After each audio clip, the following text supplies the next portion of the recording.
Hello வணக்கம் எல்லாருக்கும். பாத்துக்குங்க. நான் வந்து இப்போ டெசர்ட்டுக்கு கிளம்பிட்டு இருக்கோம். வெளியில அற்புதமான வியூ. கார்ல போயிட்டு இருக்கோம். 7 சீட்டர். உள்ள போல வெளியில இருந்து கூட போட்டோ எடுக்க கூடாது. டெசர்ட்ல எடுத்துக்கலாம் சார். இல்ல அது போற இந்த ஏரியா சொல்ல போக முடியாதுப்பா. உள்ள அவர் தங்கி இருக்கிறாரா? ஏரியாவை மட்டும் எடுக்க கூடாது. ஹலோ வணக்கம். என்னோட டெசர்ட் சஃபாரி ஸ்டார்ட் பண்ண போறோம். ஸோ இங்கே வண்டிங்கெல்லாம் பார்க் பண்ணியிருக்கு. இங்கேருந்து கிளம்ப போகிறோம். ஸோ இங்கே வண்டி வந்து டயர் ப்ரெஷர் கரெக்டாக வச்சுருப்பாங்க, அதுக்காக நிறுத்தியிருக்காங்க. ஸோ ஜஸ்ட் சுற்றி பாருங்கள், அங்கே மலை தெரியும்.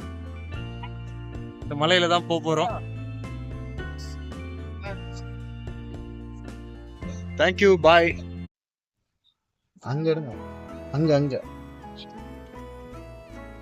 அவங்கலாம் வராம இருக்க முடியாதா? நீங்க தான் சார் முடிய வந்து எடுக்க முடியும். இந்தாங்க வேணா செல்ல வச்சு அவங்கலாம் வராம இருக்க முடியாதா? இல்லைன்னா கரையும் சேர்த்து காட்டு.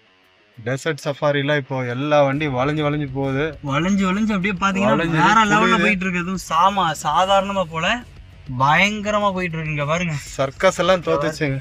சர்க்கஸ் எல்லாம் வேணாங்க. இங்க வந்தீங்கன்னா இந்த டெசர்ட் சஃபாரில போனீங்கன்னாவே பயங்கரமா இருக்கும்.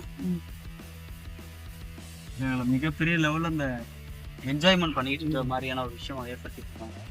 இப்போ பார்த்தீங்கன்னா அங்கே பாருங்க, எல்லா காரும் நின்றுக்கிட்டு இருக்கு பள்ளத்துக்குள்ள. அதே மாதிரி தான் இப்போ எங்கள் காரும் போகுது. அங்கே தான் போய் நிப்பாட்டுறாங்க. இதற்காக நிப்பாட்டிக்கிறார்கள் என்று கூட தெரியவில்லை. இதெல்லாம் இப்படி நிற்கும்னு நினைக்கிறேன். வேற லெவலில்